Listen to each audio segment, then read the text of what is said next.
مورخ جب کسی شخصیت پر تبصرہ کرتے ہیں، سیرت نگار جب کسی شخصیت پر بحث کرتے ہیں، حالات زندگی بیان کرتے ہیں، تو ان کا ایک اصول ہوتا ہے سیرت نگاری کا کہ بھائی یہ جس کی ہم بات کرنے والے ہیں اس کا حسب نسب کیا تھا، حسب نسب، اس کا حسب نسب کیا تھا۔ یہ جملہ آپ نے اکثر کتابوں میں پڑھا ہوگا کہ حسب اور نسب، کہ اس شخصیت کا حسب نسب کیا ہے۔ تو بظاہر دیکھنے میں جو حسب اور نسب یہ دو لفظ مترادف معنی نظر آتے ہیں، لیکن لغت میں حسب کا معنی کچھ اور ہے اور نسب کا معنی کچھ اور ہے۔ نسب عربی زبان میں کہتے ہیں نسب کہ بھئی اس کے باپ کا نام کیا ہے، اس کی ماں کا نام کیا ہے، اس کے دادے کا نام کیا ہے، اس کی دادی کا نام کیا ہے، اس کا نانا کون تھا، اس کی نانی کون تھی، یہ خاندان کون سا تھا، اس کو کہتے ہیں نسب۔ اور وہ جو آپ نے لفظ سنا ہوگا شجرہ نسب، کہتے ہیں شجرہ نسب، کہ بھئی اس کا نسب جو ہے یہ کہاں تک ملتا ہے، کہ باپ کا نام، پھر دادے کا نام، پھر پردادے کا نام، یہ ہے نسب۔ نسب کہتے ہیں عربی زبان میں خونی تعلق، خونی رشتہ، یہ ہے نسب۔ اور حسب عربی زبان میں کہتے ہیں بھئی جس کا خونی رشتہ آپ بیان کر رہے ہیں کہ بھئی اس کے باپ کا نام کیا تھا، اس کی ماں کا نام کیا تھا، اس کا دادا کون تھا، اس کی نانی کون تھی، نانے کا نام کیا تھا، جس کا آپ نسب بیان کر رہے ہیں، یہ جس کا آپ شجرہ اور نسب بیان کر رہے ہیں، اس کا اپنا کردار کیا ہے، یہ ہے حسب کا معنی۔ یہ خود کیا تھا، بھئی اب باپ تو تھا، اس کا باپ بھی تھا، اس کے دادے بھی تھے، اور خاندان میں بڑے بڑے لوگ تھے، لیکن یہ خود کیا تھا، یہ ہے حسب۔ حسب کہتے ہیں ذاتی کردار، حسب کہتے ہیں اپنا کیریکٹر، نسب کہتے ہیں خونی تعلق، اور حسب کا معنی ہے ذاتی کردار۔ آپ نے دیکھا ہوگا معاشرے میں کہ کئی لوگ ایسے ہوتے ہیں جن کا نسب بہت اچھا ہوتا ہے لیکن ان کا حسب اچھا نہیں ہوتا۔ بھائی نسب اچھا ہوتا ہے، اس کا باپ اچھا ہوتا ہے، اس کا دادا بھی اچھا ہوتا ہے، اس کی ماں بھی بڑی نیک ہوتی ہے، لیکن وہ خود وہ مصیبت ہوتا ہے، وہ بلا ہوتی ہے۔ کیوں یہ ایسا ہوتا ہے نا؟ وہ جو قرآن میں اللہ نے فرمایا یخرج الحی من المیت و یخرج المیت من الحی، اللہ زندوں سے مردے پیدا کرتا ہے، مردوں سے زندے پیدا کرتا ہے۔ تو نیک کبھی ایسا ہوتا ہے کہ ماں باپ نیک ہوتے ہیں، اولاد اچھی نہیں ہوتی۔ مثلا مثال کے تو معاشرے میں آپ دیکھیں، آپ کو 20 مثالیں ملیں گی۔ باپ عالم دین، باپ پیر طریقت، والد صالح، اور بیٹا وہ جوا کھیلتا ہے، نماز نہیں پڑھتا، بد کردار، وہ کیا کہیں گے؟ یہی کہیں گے نا کہ بھائی اس کا نسب تو بہت اچھا ہے، اس بچے کا نسب تو بہت اچھا ہے، لیکن افسوس اس کا حسب اچھا نہیں، اس کا اپنا کردار اچھا نہیں۔ نسب اچھا ہے لیکن حسب اچھا نہیں۔ اور کئی مثالیں ایسی ملتی ہیں کہ بظاہر اس کا نسب اچھا نہیں ہوتا، مثلا وہ غریب کا بیٹا ہے، مزدور کا بیٹا، غریب کا بیٹا، پلے دار کا بیٹا، جسے ہم ہماری زبان میں کمی کہتے ہیں، کمی کا بیٹا اور قرآن کا حافظ، حافظ قرآن، متقی، صالح، بیٹا غریب کا اور صالح، تو کیا کہیں گے؟ آپ کہیں گے کہ بھائی بظاہر اس کا نسب بظاہر اچھا نہیں، لیکن ماشاءاللہ لڑکی کا حسب بہت اچھا ہے، اس کا اپنا کردار بہت اچھا ہے۔ یہ معاشرے میں آپ کو بڑی مثالیں ملیں گی۔ یہ بہت کم ہوتا ہے کہ حسب بھی اچھا ہو اور نسب بھی اچھا ہو. جس شہزادے کی محفل میں آئے ہیں اس کا نسب بھی شاندار، اس کا حسب بھی شاندار. شہید کربلا کا نسب دیکھیں تو امت ورد کر رہی ہے نسب کی، امت تسبیح پڑھ رہی ہے اس نسب کی جو نسب ہے امام پاک کا. رسول کریم مجھے بتائیں دنیا میں کوئی بچہ ایسا ہے جس کا نانا محمد عربی کی طرح ہو؟ یہ وہ خوش نصیب شہزادہ ہے جس کا نانا محمد مصطفیٰ، جس کا ابا علی شیر خدا، جس کی ماں سیدۃ النساء. یہ ہے نسب. نسب وہ ہے جس پر امت جس کا وظیفہ کر رہی ہے، نسب پر امت ناز کر رہی ہے اور حسب پر کملی والا ناز کر رہا ہے. جو کام کر کے گئے امام پاک وہ ایسا کارنامہ ہے جس پر گنبد خضرا کا مکین بھی خوش ہے، نانی کی روح بھی اس پہ راضی تھا.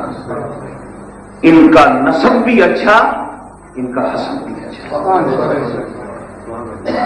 جلال رومی نے بات بھی کی مثنوی میں، وہ اقبال کے پیر و مرشد رومی وہ کہتے ہیں کہ یہ جو شہد ہے، شہد قرآن پاک میں اللہ نے اس کی بڑی شان بیان کی کہ فیہ شفاء للناس، شہد میں اللہ نے شفا رکھی. یہ قوت بخش غذا بھی ہے، اس میں غذائیت وائٹامنز بھی ہیں اور صحت بخش دوا بھی ہے. یہ غذا بھی ہے اور دوا بھی ہے، اس میں ذائقہ بھی ہے اور شفا بھی ہے. لیکن یہ جو شہد ہے، رومی کہتے ہیں کہ شہد اللہ کی ایک عاجز مخلوق مکھی کا فضلہ ہے. فضلہ جانتے ہیں نا، پسینہ انسان کا فضلہ ہے، تھوک فضلہ ہے، ناک بول و گلاف یہ بھی فضلات ہے. تو ایک عاجز مخلوق مکھی کا فضلہ یہ شہد. لیکن رومی کہتے ہیں کہ یہ ہے تو اللہ کی حقیر مخلوق، لیکن اللہ پاک نے اس کو سینس اتنی عطا کر رکھی ہے کہ یہ شہد کی مکھی یہ باغ میں جاتی، باغ جہاں پھول کھلتے یہ پھولوں میں جاتی ہے شہد کی مکھی. کبھی آپ نے نہیں دیکھا ہوگا کہ یہ غلاظت پہ جائے. شہد کی مکھی آپ نے کبھی نہیں دیکھا ہوگا کہ ناپاکی کی جگہ پہ بیٹھے. وہ مکھی اور ہے جس کا ٹیسٹ غلاظت ہے، وہ بھی ہے. دیکھنے میں دونوں مکھیاں ہیں، شکل تو ایک جیسی ہے نا. کئی لوگ کہتے ہیں شکلیں ایک ہوں تو شاید عادت بھی ایک ہوگی. دونوں مکھیاں ہیں. شہد کی مکھی بھی مکھی اور نجاست کی مکھی بھی وہ بھی مکھی. لیکن ایک مکھی وہ طیب اور طاہر جگہ پہ بیٹھتی اور یہ دوسری مکھی یہ بیٹھتی غلاظت پہ، یہ مردار پہ بیٹھتی. شہد کی مکھی یہاں اگر آپ کو یہ بات اچھی لگی تو پھر ایک اور سنیے رومی کی بات. میں آپ نے بڑا میری ابھی تو میں نے بات نہیں کی تو آپ نے مزہ پہلے ہی لے. اب رومی کی بات سنیے. جلال الدین رومی اقبال کے پیر و مرشد کہتے ہیں یہ جو نجاست کی مکھی ہے نا، اس نے ایک مرتبہ شہد کی مکھی سے کہا، کہنے لگی بہن یہ تم باغ میں کیا لینے جاتی؟ وہ جو نجاست کی مکھی کیا رکھا ہے گلشن میں؟ وہ جو شہد کی مکھی تھی وہ کہنے لگی بہن تجھے پتہ نہیں وہاں اللہ کی رحمت ہی رحمت، گلشن میں خدا کی رحمت ہی رحمت. کہنے لگی اگر رحمت ہے تو چلو مجھے بھی کسی دن یہ رحمت دکھا لا. رومی کہتے ہیں کہ وہ شہد کی مکھی نجاست کی مکھی کو لے کے باغ میں گئی اور ایک پھول آیا، شہد کی مکھی نے اس کا طواف کیا. طواف کر کے کہنے لگی بہن اس کو سونگھ کے دیکھو، اس میں اللہ تعالیٰ کا نور برستا ہے. تو وہ جو غلاظت کی مکھی تھی وہ پہلے ہی وہ باغ میں آنے سے پہلے ہی اس نے جناب یوں ٹیڑھی نظروں سے اور مشکوک نگاہوں سے وہ دیکھ رہی تھی. اس کے اندر منافقت تھی نا. وہ قریب آ کے کہنے لگی ہاں خدا مجھ کو تو اس میں سے بدبو آ رہی ہے، مجھ کو تو بدبو آ رہی ہے. یہ کیسے ہو سکتا ہے؟ اس میں پھول ہو اور اس میں بدبو ہو؟ اور پھر ایک اور پھول کے پاس لے کر گئی، کہنے لگے اچھا بہن اس کو سونگ کر دے دو۔ اس نے کہا خدا کی قسم مجھے اس میں سے بھی بدبو آ رہی ہے۔ رومی کہتے ہیں وہ جس پھول کے پاس لے کے جائے نجاست کی مکھی یہ کرے کہ اس میں کچھ نہیں، یہ بدبو ہے۔ آخر میں وہ جو باغ کی جان تھا نا، گلاب کا پھول، وہاں اس نے گلاب کے پھول کا پہلے طواف کیا، شہد کی مکھی، پھر اسے چوما۔ اس نے کہا بہن اس کو سون کر دیکھو، یہ جو خدا کے جلوے اس میں تمہیں نظر آئے۔ وہ جو نجاست کی مکھی کہنے لگی خدا کی قسم مجھے تو اس میں سے بھی بدبو آ رہی ہے۔ رومی کہتے ہیں کہ اس کو تیش آیا شہد کی مکھی کو۔ اس نے جب قریب آ کر دیکھا تو اس نے دیکھا کہ وہ نجاست سے اٹھ کر آئی تھی، وہ گندگی کی مکھی تھی، تو اپنی نجاست جو تھی نا وہ اس کی بو آتی تھی تو وہ کہتی تھی پھول میں نجاست ہے۔ رومی کہتے ہیں بھائی اللہ والوں کی جو مزارات ہیں، جو قبریں ہیں، یہ جنت کے باغیچے ہیں۔ یہاں جنت کی کھڑکیاں کھلی ہوتی ہیں اولیاء اللہ کی قبروں میں، لیکن کئی مکھیاں ایسی ہیں جنہیں بدبو آتی ہے۔ کہتے کیا رکھا ہے یہاں کیا رکھا ہے؟ تو یہ اب دیکھیے رومی کہتے ہیں کہ جو شہر کی مکھی ہے یہ باغ میں جاتی ہے، کبھی نجاست پہ نہیں جاتی، اس کی غذا طیب ہے، طیب طاہر غذا، پاکیزہ غذا۔ اچھا پھر وہ رومی کہتی ہے کہ اللہ تعالیٰ نے دیکھو عاجز مخلوق ہے، اسے اللہ تعالیٰ نے اتنی سینس عطا کی ہے کہ یہ پھولوں کا جو رس ہے اس کو صاف کرتی ہے، پھولوں کا رس چوستی ہے شہد کی مکھی۔ اچھا رس، اور پھر رومی کہتے ہیں کہ اللہ نے اس کو یہ عقل دے رکھی، اس کو پتہ ہے کہ کتنے پرسنٹ موتیے کو چوسنا ہے، کتنے پرسنٹ چمبیلی کو چوسنا ہے، کتنے پرسنٹ گلاب کو چوسنا ہے، یہ کمپاؤنڈ خود بناتی ہے۔ تو اللہ تعالیٰ نے اس عاجز مخلوق کو اتنی سینس عطا کی، جب یہ چوستی ہے تمام پھولوں کا رس تو اللہ تعالیٰ پھولوں کے رس میں شفا پیدا کر کے اسے شہد بنا دیتا ہے۔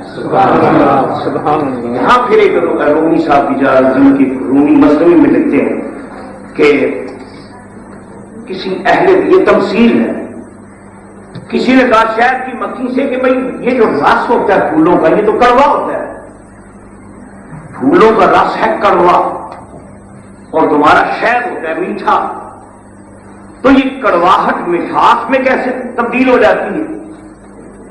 شہد کی مکھی نے کہا کہ ہم جب رس چوس کر اپنے چھتے میں آتی ہیں اور جب اپنی آواز میں ہم بھنبھناتی ہیں اور ہمارا ایک میوزک ایک ساؤنڈ بنتا ہے، سننے والے کہتے ہیں کہ شہد کی مکھیاں بھنبھنا رہی ہے، گفت می خانیم پر احمد درود، ہم شہد پی کر جب چھتے میں آتی ہیں تو کملی والے پر درود پڑھنا شروع کر دیتے، درود کے صدقے میں اللہ تعالیٰ اس کڑوے رس کو مٹھاس میں بدلتا۔ تو وہی کہتے ہیں کہ جو شہد ہے دیکھنے میں ایک میٹھا سا کمپاؤنڈ ہے اور یہ اس میں شفا بھی ہے، اس میں لذت بھی ہے، حلاوت بھی ہے، ٹیسٹ بھی ہے، وائٹامنس بھی ہیں اس میں، لیکن دیکھنے میں اگرچہ شاید ایک چیز ہے لیکن یہ پورے باغ کا فیض ہے۔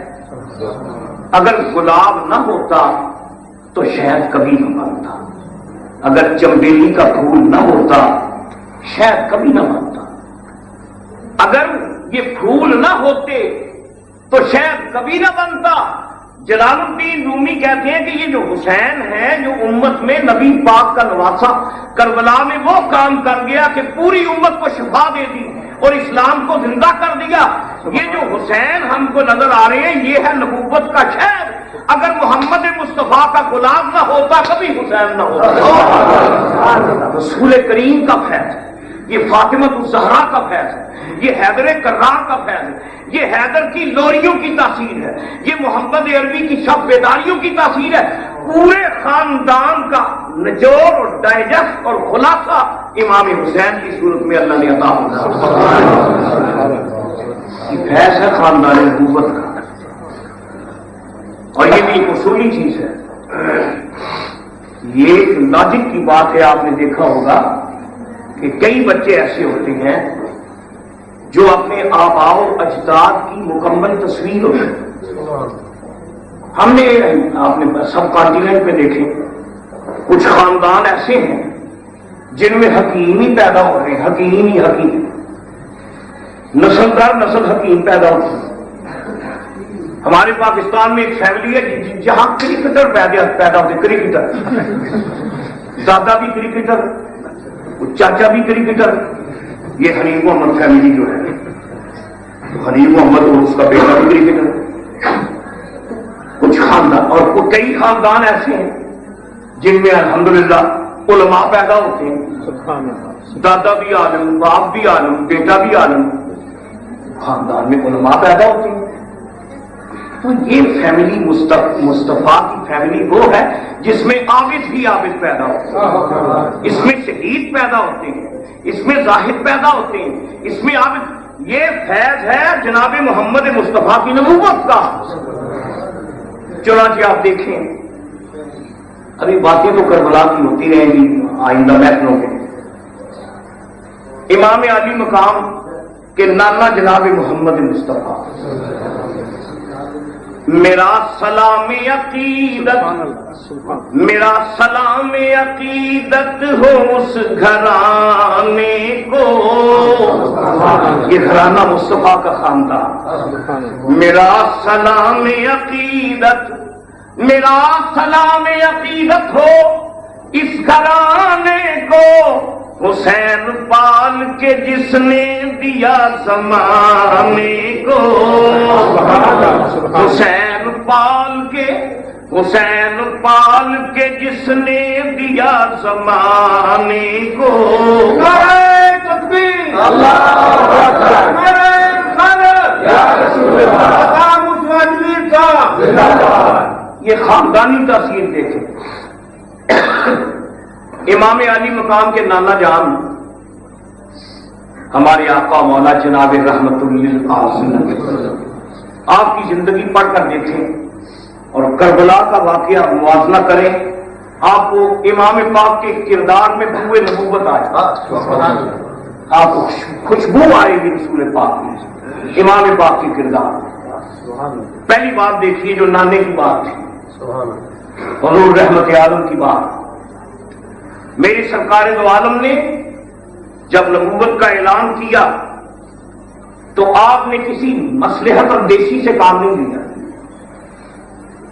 ایسا ہوتا ہے نا کہ کئی سیاستدان کہتے ہیں بھائی یہ موقع یہ ہے کہ دب جاؤ، وقتی طور پہ کمپرومائز کر لو.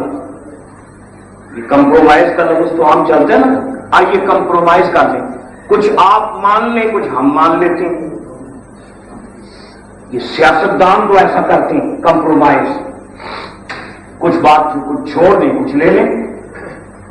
حضور سید عالم نے جب اعلان نبوت کیا تو تاریخ بتاتی ہے کہ میری سرکار نے کافروں سے کمپرومائز نہیں کی. جو بات کہہ دی سرکار دو عالم نے وہ حضور کی آخر تک وہ صداقت کی بات قائم رہی. سنیے قرآن مقدس کی آیت، حضور کا اعلان. حضور سرکار دو عالم نے فرمایا قل یا ایھا الکافرون، یا ایھا الکافرون لا اعبد ما تعبدون. سبحان اللہ. اے کافرو، جن کو تم نے معبود بنا رکھا ہے، لا اعبد، میں ان کی عبادت نہیں کرتا. یہ پتھر کے صنم چھوٹے، تمہارا لات جھوٹا، منات جھوٹا، حبل اور عزا عبادت کے قابل نہیں. ان بتوں کی عبادت مت کرو جن بتوں کو تم نے بنایا، بلکہ وَاعْبُدُوا رَبَّكُمُ الَّذِي خَلَقَكُمْ. ان بتوں کی عبادت نہ کرو جن بتوں کو تم نے خود تراشا. لات کو تم نے تراشا، منات کو تم نے تراشا، حبل اور عزا کو تم نے تراشا. ان بتوں کی عبادت مت کرو جن کو تم نے خود تراشا ہے. بلکہ وَاعْبُدُوا رَبَّكُمُ الَّذِي خَلَقَكُمْ، اس اللہ کی عبادت کرو جس اللہ نے تمہیں پیدا فرمایا۔ سبحان اللہ سبحان اللہ۔ یہ تھی حضور کی بات۔ تو مجھے بتائیے کہ حضور پر کیسے کیسے دور آئے سرکار کی زندگی میں؟ کیا حضور نے کمپرومائز کیا کافروں سے؟ ہرگز نہیں، حتیٰ کہ میری سرکار کو ہجرت پر مجبور ہونا پڑا۔ سنیے حضور کی زندگی کا ایک واقعہ، زرین برق سرکار کی زندگی کا۔ کافروں نے ایک مرتبہ ابو جہل نے اپنی حویلی میں مکہ معظمہ کے کافروں کو جمع کیا اور اس نے کہا بھائی سنو، یہ جو محمد ہیں صلی اللہ علیہ وسلم، میں ان کی باتیں جب سنتا ہوں تو میرا سینہ تافتاب ہو جاتا ہے۔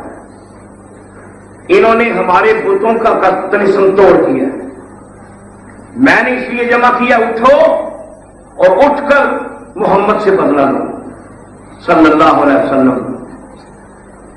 کافر سارے تیش میں آ گئے۔ علامہ اقبال نے رموز خودی میں یہ جو میٹنگ ہے اس کا ذکر علامہ اقبال نے فرمایا ہے کہ ابو جہل نے خطبہ صدارت جو دیا تھا اس میٹنگ میں، ابو جہل کی بات علامہ نے رموز خودی میں لکھی۔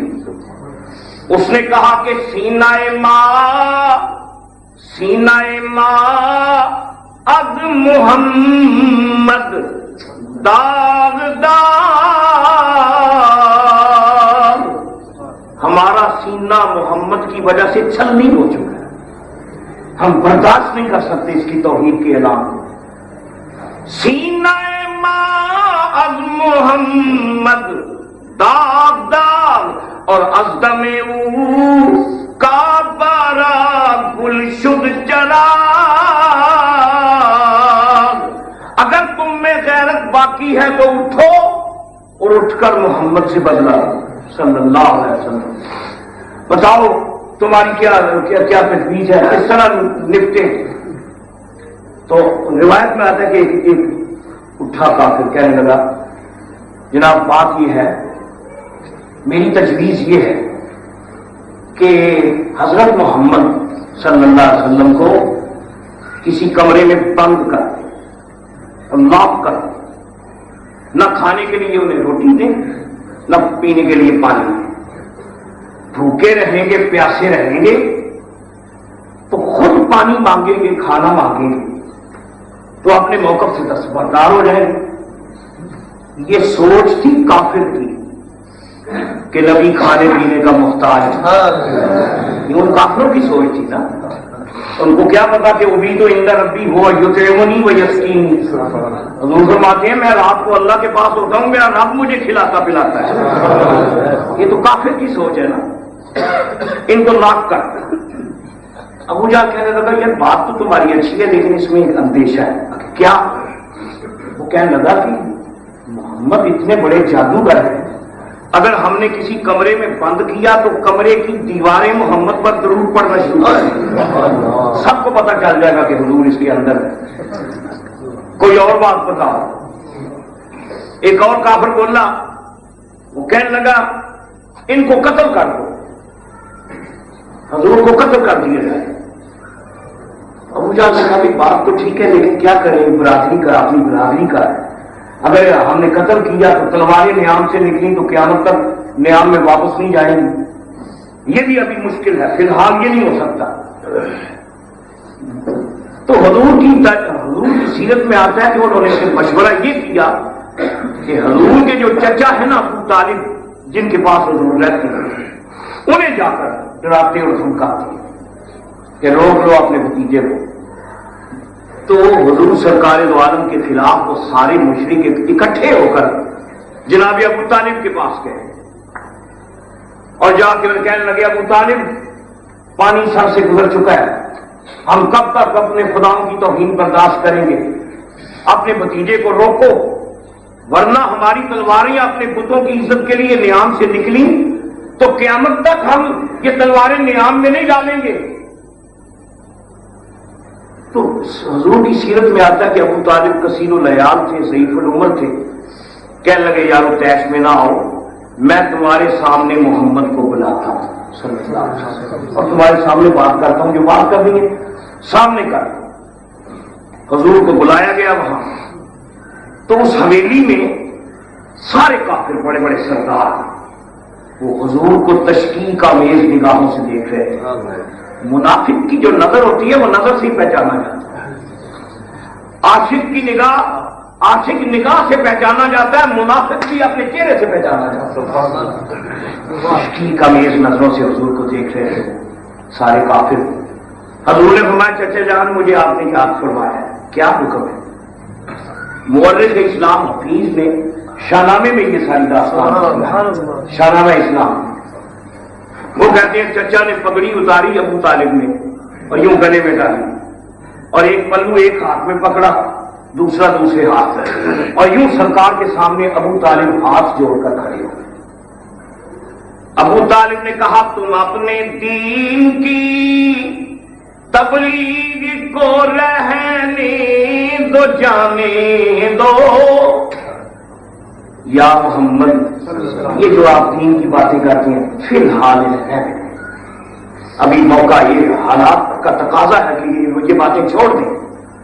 تم اپنے دین کی تبلیغ کو رہنے دو جانے دو، اور بڑھاپے میں ہماری شان پر دھبا نہ آنے دو۔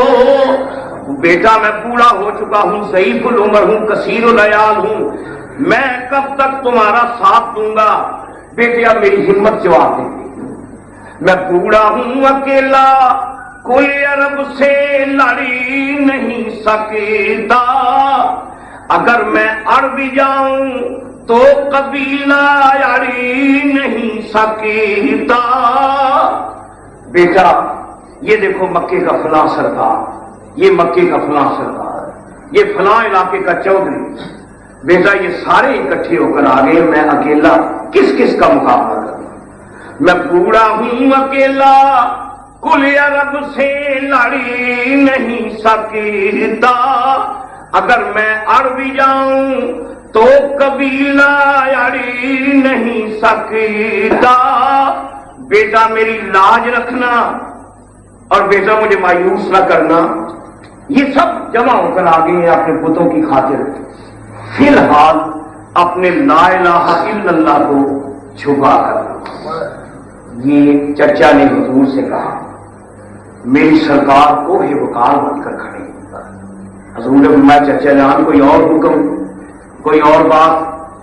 چچا نے کہا بیٹے اب تمہارے جواب کا انتظار ہے۔ حضور نے جو جواب دیا وہ بخاری شریف میں موجود، اس کا لفظ بلفظ ترجمہ حفیظ جلندری نے کیا، جیسے کہتے ہیں نا مکھی مار ترجمہ، لفظ بلفظ ترجمہ اس حدیث کا۔ نبی پاک نے فرمایا چچا جی جفا و جور کی آندھی چلے طوفان آ جائیں، مٹانے کو میرے شداد اور حامان آ جائیں، میرے پیروں تلے روئے زمین کا مال و زر رکھ دے، میرے ہاتھوں پہ لا کر چاند سورج بھی اگر رکھ دے، پر خدا کے حکم سے میں باغ ہرگز رہ نہیں سکتا، یہ بت جھوٹے ہیں میں جھوٹوں کو سچا کہہ نہیں سکتا۔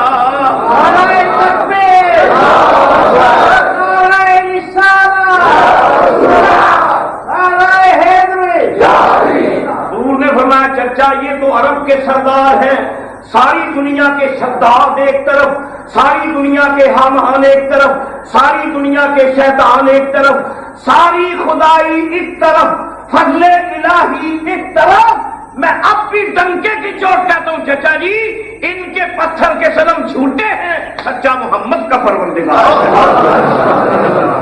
یہ ہے آقا کی شان۔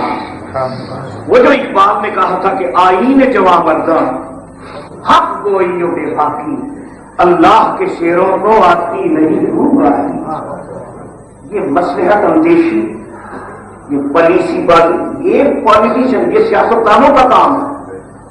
نبی جو بات آغاز میں کہتے ہیں اپنی موت تک اس بات پہ قائم ہے۔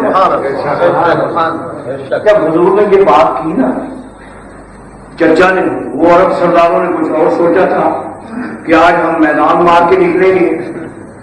جب حضور کا یہ جواب چچا نے سنا تو چچا کی بوڑھی رگوں میں جوانی کا خون کر دیا۔ چچا نے کہا محمد تمہارے استقلال کے صدقے، تمہاری جرت اور ہمت کے قربان، تم ڈنکے کی چوٹ توحید کا اعلان کرو، میں دیکھتا ہوں تمہارا کوئی باپ بھی ٹیکا نہیں کرتا۔ یہ ہے نانا، سبحان اللہ، یہ ہے نانا۔ اور جو نواسا ہے، جو نواسا ہے اس نانے کا، پڑھنے کا بلا کی تاریخ میں نے یہاں تک سیرت کی کتابوں میں پڑھا کہ مکے کے سرداروں نے حضور کو سونا چاندی بھی پیش کیا، سونا لے لیں، چاندی لے لیں، بلکہ ایک بدقماش نے یہاں تک کہا تھا کہ اگر آپ کو کسی عورت کی ضرورت ہے تو ہم حسینہ عرب کو آپ کے قدموں پہ قربان کرنے کے لیے تیار ہیں۔ انہوں نے حضور کو رشوتیں پیش کی، سیاسی رشوتیں، اپنے موقف سے ہٹ جائیں، لیکن میری سرکار نے ہر پیشکش کو پائے نبوت سے ٹکرا دیا۔ حضور علیہ السلام نے حق گوئی کی پاداش میں پھر حضور کو ہجرت کرنا پڑی، مکہ چھوڑنا پڑا میری سرکار کو۔ یہ تھا نانا۔ اب نواسے کی طرف دیکھیں آپ، میدان کربلا بالکل یہی صورت امام پاک کے ساتھ بھی تاریخ پا کے دیکھیں، انہوں نے امام پاک کو عہدہ بھی پیش کیا تھا۔ یہ اسٹوری جب آئی تو آپ کو سناؤں گا کہ عامر مدینہ نے، مدینے کا جو گورنر تھا ولید، اس نے کہا تھا جناب گورنری دے لیں۔ یزید صاحب کہہ رہے ہیں، یزید صاحب ایسے ہی ہوتے ہیں، یزید صاحب کہہ رہے ہیں کہ جناب آئیے مل کر حکومت کرتے ہیں، مل مخلوط گورنمنٹ، یہ اخباروں میں پڑھتے ہیں، مخلوط گورنمنٹ، کچھ وزیر آپ کے، کچھ ہمارے، کچھ عہدے آپ کے، کچھ ہمارے، یعنی مطلب ہم اکیلے نہیں کھاتے، آؤ مل کر قوم کو کھائیں، بانٹ کر کھائیں، یہ ہوتی مخلوط گورنمنٹ۔ انہوں نے پیشکش کی، ولید نے کہا، ولید نے کہا جناب یزید صاحب کہہ رہے ہیں ہم آپ کے کوئی دشمن نہیں، ہم آپ کی عزت کرتے ہیں، آپ خانواد نبوت کے چشم و چراغ ہیں، حضور بس ضد چھوڑیں، کمپرومائز کریں، ہمیں خلیفہ مان لیں تو آپ کو گورنری دینے کے لیے تیار ہے۔ یہ امام پاک کو بھی پیشکش ہوئی تھی، لیکن جو کردار نانے کا تھا وہی کردار نواسے کا تھا۔ یہ تو بوئے نبوت ہے نا۔ آپ نے فرمایا یہ بات ہے، گورنری دے رہے، لکھو یزید کو میرا جواب۔ آپ نے فرمایا حالات کے قدموں میں کلندر نہیں گرتا۔ یہ احمد الدین قاسمی کی شعر، حالات کے قدموں میں کلندر نہیں گرتا، حالات کے قدموں میں کلندر نہیں گرتا، اور ٹوٹے بھی ستارہ تو زمین پر نہیں گرتا۔ ستارہ اگر ٹوٹ بھی جائے تو خلاؤں میں بکھرتا ہے، ٹوٹے بھی ستارہ تو زمین پر نہیں گر، حالات کے قدموں میں کلندر نہیں گرتا، ٹوٹے بھی ستارہ تو زمین پر نہیں گرتا، دریا تو سمندر میں گرا کرتے ہیں ہر دم۔ دریا سمندر میں گرتے ہیں، دریا تو سمندر میں گرا کرتے ہیں ہر دم، لیکن کسی دریا میں سمندر نہیں گرتا، لیکن کسی دریا میں سمندر نہیں۔ آپ نے فرمایا لکھ دو یزید کو، کون سی گورنری دے رہے ہو؟ یہ حکومت، یہ کرسی، یہ اقتدار، یہ 4 دن کی چاندنی، یزید تم کو کرسی مبارک، مجھ کو نانے کا منبر مبارک۔ کرسیاں تو ٹوٹ جاتی ہیں نا، انڈیا کی بات نہیں، پاکستان کی بات کرتے ہیں۔ آپ جانتے اسٹوری، ہم نے اپنی یہاں پر کرسیاں بکھرتی دیکھی، ایسے ایسے واقع۔ کرسی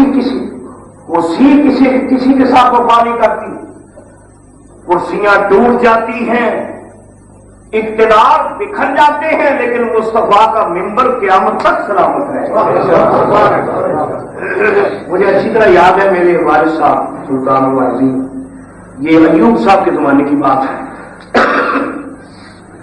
سر ایوب صاحب جب تھے تو صاحبزادہ فیض الحسن صاحب اور پیر آف تیول، یہ ایوب کے بڑے رائٹ ہینڈ تھے دونوں۔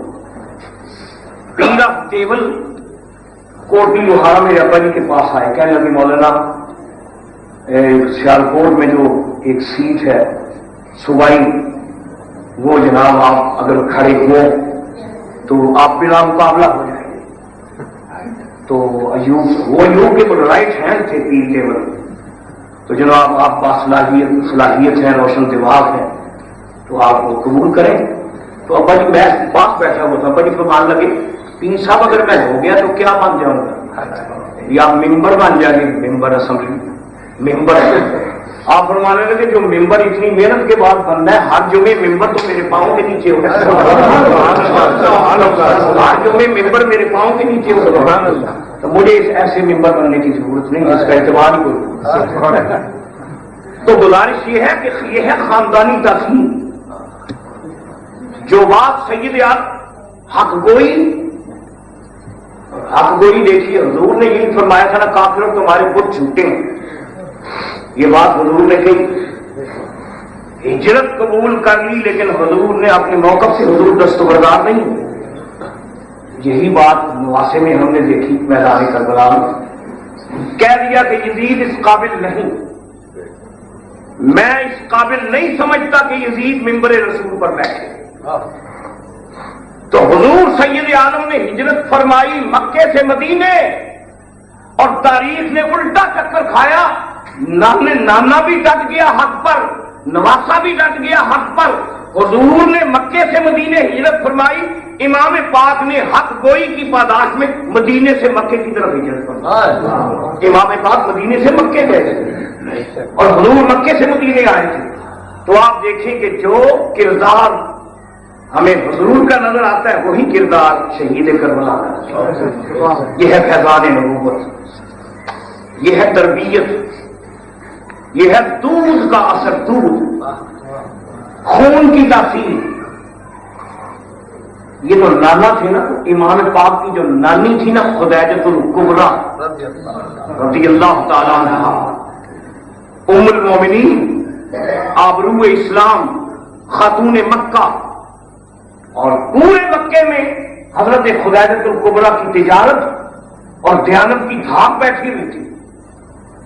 جب خدیجۃ الکبریٰ حضور کے نکاح میں آئی، سنیے یہ عجیب داستان ہے، حضور سرکار دو عالم کے نکاح میں جب خدیجہ آئیں تو جامع معجزات کی یہ روایت ہے کہ حضور جب دولہا بن کر نکلے سرکار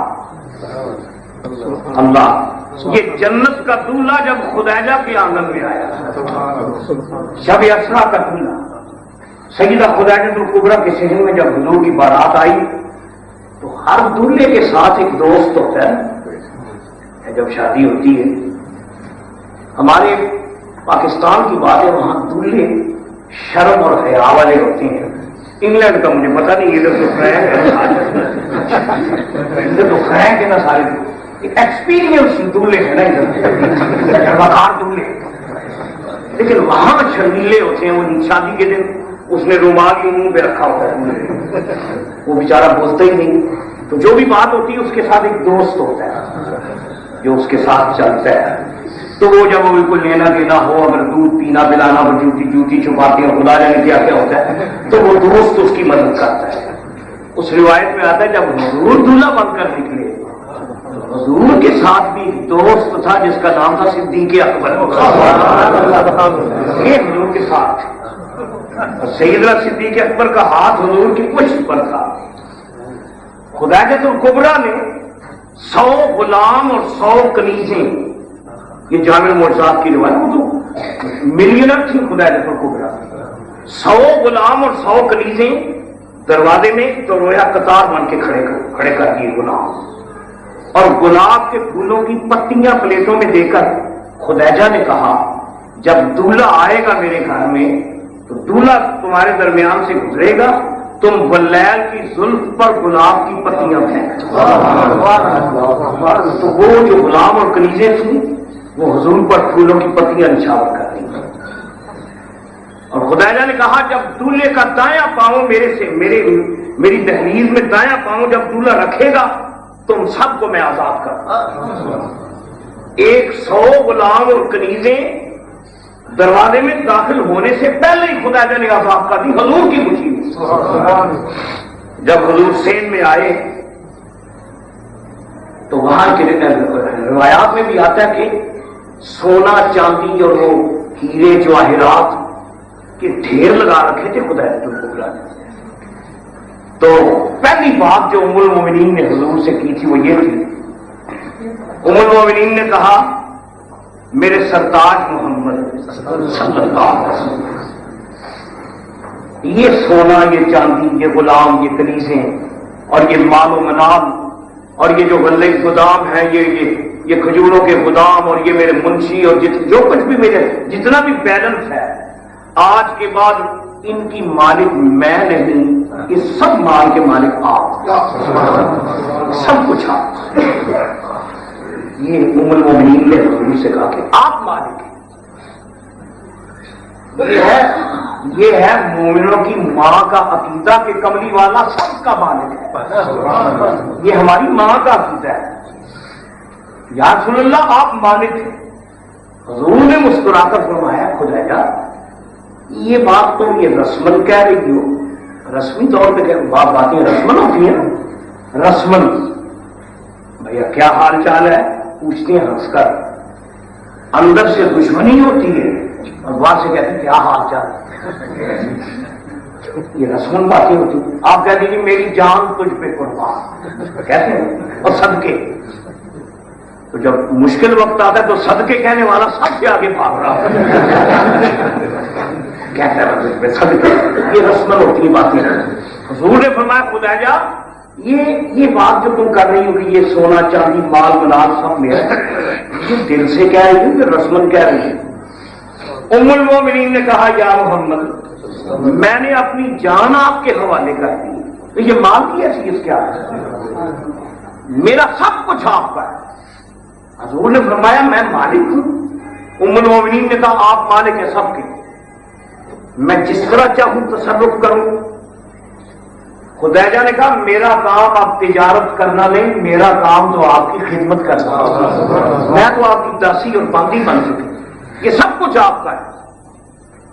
تو سنیے روایت میں آتا ہے حضور نے فرمایا اچھا تو جتنے غلام کھڑے تھے نا اس سین میں، حضور نے فرمایا غلاموں سنی بات آپ نے، آج کے بعد تمہاری مالک خدیجہ نہیں تمہارا مالک میں. غلاموں نے یہ سمجھا کہ حضور کو ڈیوٹیز تقسیم کریں گے، کہ تم نے اونٹوں کو چارہ ڈالنا ہے، تم نے پانی پلانا ہے، کوئی ذمہ داریاں تقسیم کریں گے. آج کے بعد میں مالک ہوں. انہوں نے کہا یا محمد ہم تو بکتے چلے، ہمارے مالک بدلتے رہتے ہیں، ہم تو بکتے رہتے ہیں، یہ تو روزمرہ کی کھیل ہے. آج آپ مالک بن گئے، فرمائی حکم فرمائیے. آپ نے فرمایا سنو جتنے غلام اس وقت خدیجہ کے آنگن میں موجود ہیں اور جتنے اس وقت موجود نہیں، جاؤ میں نے تم سب کو اللہ واسطے آزاد کر دیا. جاؤ تم کو آزاد کیا، جاؤ میں نے تمہیں آزاد کیا. ان غلاموں کی آنکھوں سے آنسو نکل آئے کہ ہم ساری زندگی اگر خدمت کر دیں تو آزادی نہیں ملتی. یہ کیسا دولہا برکت والا آیا جس نے آتے ہی ہم کو آزاد کر دیا. حضور نے فرمایا جاؤ اور مکے کے دروازے کھٹکھٹا کر دستک دے کر مکے میں اعلان کر دو کہ آج محمد کے کرم کا دروازہ کھل گیا ہے. جس کو سونا چاہیے آ کے سونا لینا ہے، جس کو گندم چاہیے گندم لے جائے، جس کو کھجوریں درکار ہے کھجوریں لے جائے، جو کچھ لینا لے لو۔ حضور نے جب یہ اعلان کیا جتنا خدیجۃ الکبریٰ کا بیلنس اور جتنا مال و منال تھا، تاریخ میں آتا ہے کہ حضور نے 2-3 ہفتے کے اندر سارا ہی تقسیم کر دیا۔ یہاں یہ ایک بات سرنا ہے کہ جو اورینٹلسٹ ہے نا مستشرقین، یہ کہتے ہیں کہ حضرت محمد بڑے کلیور تھے، ذہین تھے، تو انہوں نے رچ، خدیجہ بڑی رچ تھی، مالدار تھی، تو اس کو ٹریپ کیا حضور نے، توبہ مال کی خاطر حضور نے اس کے ساتھ شادی کی۔ اگر مال کے لیے شادی کی ہوتی تو چاہیے تو یہ تھا کہ حضور مال میں اضافہ کرتے، حضور نے مال کے لیے شادی کی ہوتی تو اس طرح تقسیم نہ کرتے، 2-3 ہفتوں میں سرکار دو عالم نے سب کچھ تقسیم کر دیا۔ پھر روایت میں آتا ہے کہ صورت یہ بنی کہ حضور کے پیٹ پر بھی پتھر بندھا ہے اور خدیجۃ الکبریٰ کے پیٹ پر بھی پتھر، وہ بھی فاقے کے ساتھ، حضور بھی فاقے کے ساتھ۔